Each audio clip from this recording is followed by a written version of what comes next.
संस्कृताय नमो नमः।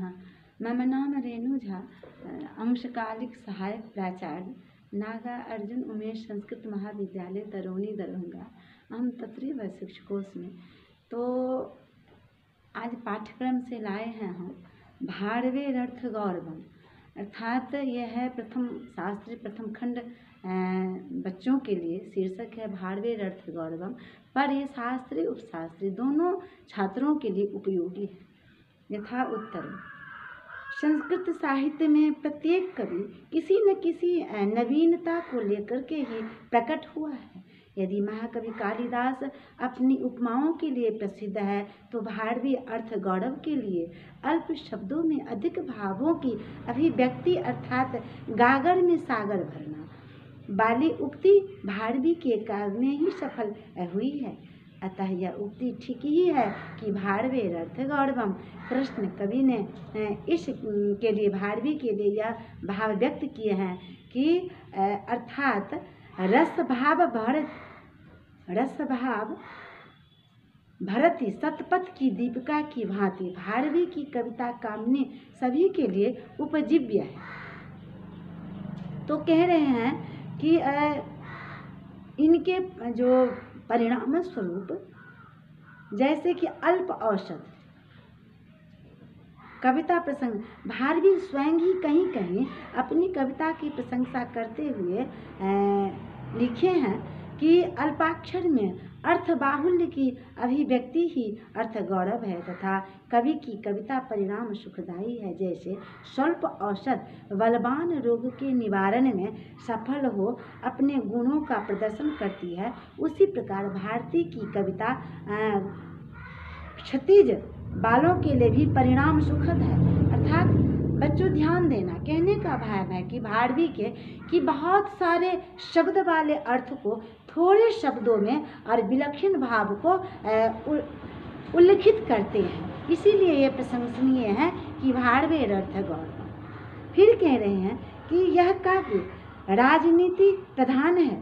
काव्य के अद्वितीय सर्ग में राजनीति के गूढ़ तत्वों के प्रकाशित करता है।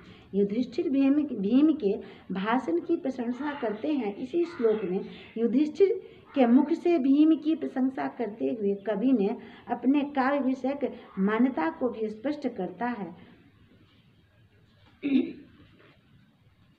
अर्थात पदों द्वारा स्पष्टता का तिरोधान नहीं हुआ। सर्वत्र अर्थ गौरव से काव्य पूर्ण है। अर्थ पुनरुक्ति तथा अर्ध सामर्थ्य को नष्ट नहीं किया गया है। आशय यह कि भारवी ने अल्प पदों में ही अत्यधिक भावाभिव्यक्ति ही है। इसके लिए शब्द पद एवं वाक्यों को प्रयोग सरल भी है तथा कठिन शब्द को सरल स्वभाव में कम स्वरूप में उसका विश्लेषण कर डालते हैं।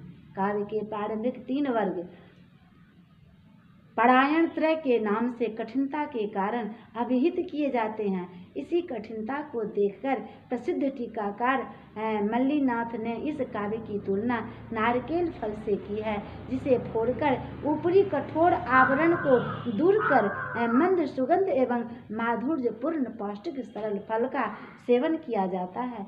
आपात कठिन पदों द्वारा सुमधुर भावार्थाभिव्यक्ति के लिए कुछ उदाहरण यहाँ देखे जा सकते हैं। सहसा विदित इत्यादि। आशय यह कि सहसा अविवेक के कारण कोई भी कार्य नहीं करना चाहिए, क्योंकि विवेकहीनता विपत्ति का कारण है। विचारशील मानव को संपत्तियां एवं वैभव वर्ण करते हैं। इस श्लोक के अर्थ की सार्वभौमिकता एवं सार्वजनिकता के कौन स्वीकार नहीं करेगा। अविवेक के दुखद परिणामों से संसार परिचित है। इस श्लोक से संबद्ध एक कथानक प्रचलित है कि सर्वशास्त्र पारंगत पुत्र भारवी को पिता सदैव ही उपालंब दिया करता था। फलतः क्रोधाविष्ट भारवी एक दिन पिता को मारने के लिए गृह के द्वार पर स्थित गृहांतर का वार्तालाप सुनने लगे। उस समय पिता भारवी के हित कामना ही बातें पत्नी से कह रहे थे, जिसे सुनकर भारवी ने मन में सोचा कि पिता मेरे हित के लिए ही मुझे उपालंब देते हैं। इस पाप कर्म के प्रायश्चित स्वरूप पिता के आज्ञा से भारवी ससुराल में गोचारण व्रत का पालन करने लगे। एक दिन धन प्राप्ति के लिए भारवी ने सहसा विदधित न क्रियाम इस श्लोक को बनाकर पत्नी को दिया और कहा कि इस श्लोक को बेचकर धन ले और अपने शयनागार में टांग कर व्यापार के उद्देश्य से विदेश चला गया। पर्याप्त समय पश्चात आकर पत्नी के साथ सोते हुए एक नवयुवक को देखकर अपनी पत्नी को दुराचारिणी जानकर उसे मारने के लिए वह उद्यत हुआ, किंतु अचानक ही उसकी दृष्टि सहसा विदधित न क्रियाम इस श्लोक पर दृष्टि पड़ी। फलतः उसने पत्नी से पूछा कि यह युवक कौन है। इसके उत्तर में पत्नी ने बताया कि यह आपका ही तो कुमार है, अर्थात आप ही का तो पुत्र है, जो अध्ययन के उपरांत घर आया हुआ है। इस श्लोक की सार्थकता को देखकर धनिक ने पुनः भारवी को बुलाकर धनादि से सम्मानित किया। इस कथानक में इतना सत्यांश है यह कहा नहीं जा सकता, किंतु श्लोक के अर्थ गौरव के संबंध में संदेह नहीं किया जा सकता। भारवी के काव्य का निम्नलिखित श्लोक कितना स्वाभाविक एवं भावपूर्ण है तथा स्पष्टार्थ बोधक, जितेंद्रिय इत्यादि। इस श्लोक की सार्थकता में संदेह के लिए कोई स्थान नहीं है। कवि की सूक्तियाँ अर्थ गौरव के लिए प्रसिद्ध है। सज्जनों के साथ विरोध भी श्रेयस्कर है, वह विरोध भी सात्विक ही होगा। वर विरोधोपि सम महात्म्य संसार में हितकारी एवं मनोहर वचनों में पारस्परिक विरोध है, क्योंकि हितकारी वचन अवश्य ही कटु होंगे। सुदुर्लभा सर्व मनोरमा गिरह हितंग मनोहारी च दुर्लभं वचः। सज्जनों का संसर्ग विश्वास की भूमि है। सज्जनों के प्रति शीघ्र ही विश्वास उत्पन्न हो जाता है। विश्वास सत्यासु सतांग ही योग है। गुण की ही सर्वत्र पूजा होनी चाहिए। परिचय की अपेक्षा ही गुण ही मानव को प्रिय होते हैं। गुणा प्रियत्वे धिकृतान संस्तवः। कवि की दृष्टि में सठे साठ्यं समाचरित की नीति ही उपयुक्त है।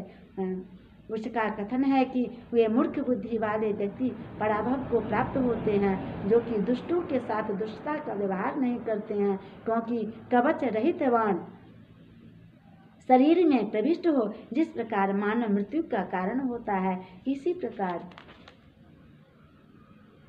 इसी प्रकार कालिदास माघ कवियों में भी गांभीर्य के दर्शन होते हैं, किंतु यह निर्विवाद सत्य है कि उनके अर्थ गौरव युक्त पद्य भारवी की तुलना में नहीं आ सकते हैं। नमो नमः।